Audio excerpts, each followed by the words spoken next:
నిజామాబాద్ జిల్లా court complex లో బాబాసాహెబ్ అంబేద్కర్ జయంతిని ఘనంగా నిర్వహించారు. ఈ మేరకు అసిస్టెంట్ గవర్నమెంట్ ప్లీడర్ చాంబర్ నందు ఆయన చిత్రపటానికి పూలమాలలు వేసి అంజలి ఘటించారు. అనంతరం అసిస్టెంట్ గవర్నమెంట్ ప్లీడర్ ఎండల ప్రదీప్, మాజీ బార్ అసోసియేషన్ అధ్యక్షులు రాజ్ కుమార్ సుబేదార్, ప్రముఖ న్యాయవాది ఆశా నారాయణలు మాట్లాడుతూ దేశ ప్రజలంతా అంబేద్కర్ ఆశయ సాధనకు కృషి చేయాలని పిలుపునిచ్చారు. యువతీ యువకులు అంబేద్కర్ అడుగుజాడల్లో నడవాలన్నారు. जोहार जोहार जोहार बाबा साहेब अंबेडकर जोहार जोहार సాధిద్దాం మహనీయులాశయాలను సాధిద్దాం. ఈరోజు ప్రపంచవ్యాప్తంగా నాలెడ్జబుల్ డేగా పిలుచుకునేటువంటి బాబాసాహెబ్ అంబేద్కర్ గారి జన్మదినాన్ని పురస్కరించుకొని వారి యొక్క ఆశయాలను, వారి యొక్క అడుగుజాడల్లో నడుస్తూ అంటరానితనాన్ని, కులమతాలను వ్యతిరేకిస్తూ ఆయన సేవలు అందించినటువంటి దాంట్లో మనం అందరం కూడా న్యాయవాదులుగా, న్యాయవాద వృత్తిలో ఉన్నటువంటి ప్రతి ఒక్కరం కూడా ముందుండి దాన్ని నిర్మూలించే విధంగా, ఇప్పటికి కూడా ఆ నాగరికతని పారదోలే విధంగా మనం అందరం కూడా కృషి చేయాలని ఈరోజు బాబాసాహెబ్ అంబేద్కర్ గారి జన్మదినాన్ని పురస్కరించి తెలియజేయబడింది. జై భీమ్.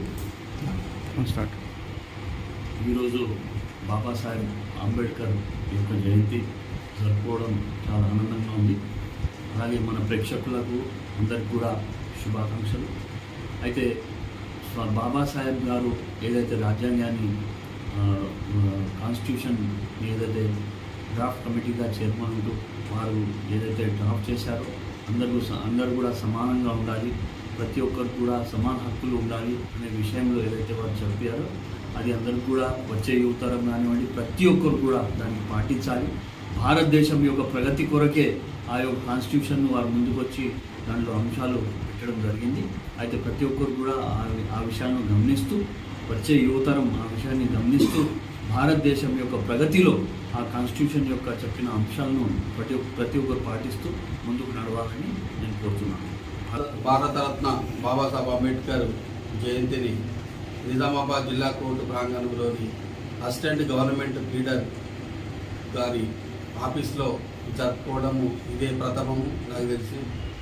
ముఖ్యంగా మొన్న 12వ తారీఖు నాడు మన గౌరవనీయ ప్రధానమంత్రి గారు అన్నారు, మోడీ గారు,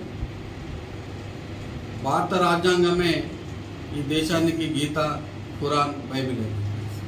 అంటే ఏ మతం పట్ల కూడా వివక్ష లేని సమాజాన్ని నిర్మించడానికి రాజ్యాంగం స్ఫూర్తినిచ్చిందో ఆ రాజ్యాంగం పట్ల మేము బద్దులమైనాం. ఆ రాజ్యాంగం సాక్ష్యం మా యొక్క పాలన ఉంటుందని చెప్పి వారు ఎవరైనా ప్రధాని గారు చెప్పారు. ఈరోజు వారి యొక్క వాకులు కావచ్చు, వారి యొక్క వ్యాఖ్యానం కావచ్చు, మనందరి వ్యాఖ్యానాలు కావచ్చు, లేకుంటే మన ఆచరణలు కావచ్చు, మనందరిది కూడా ఒక సమానత్వంతో మనం ఫస్ట్ భారతీయులం, మీ మతం ఏదైనా కావచ్చు, మాకు సంబంధం లేదు, మనమంతా భారతీయులం అన్నటువంటి దాంతోనే, ఆ కాన్సెప్ట్తోని, ఆ ఆచరణతో మనం ముందుకు వెళ్తే మన దేశం చాలా అభివృద్ధి చెందుతుంది. ప్రపంచంలో 2వ అతిపెద్ద ప్రపంచ జనాభా ఉన్నటువంటి దేశం మనది. కానీ ఇక్కడ వనరులకు కొదవలేదు, పరిశ్రమలకు కొదవలేదు, కుటీర పరిశ్రమలకు ఇంకా కొదవలేదు.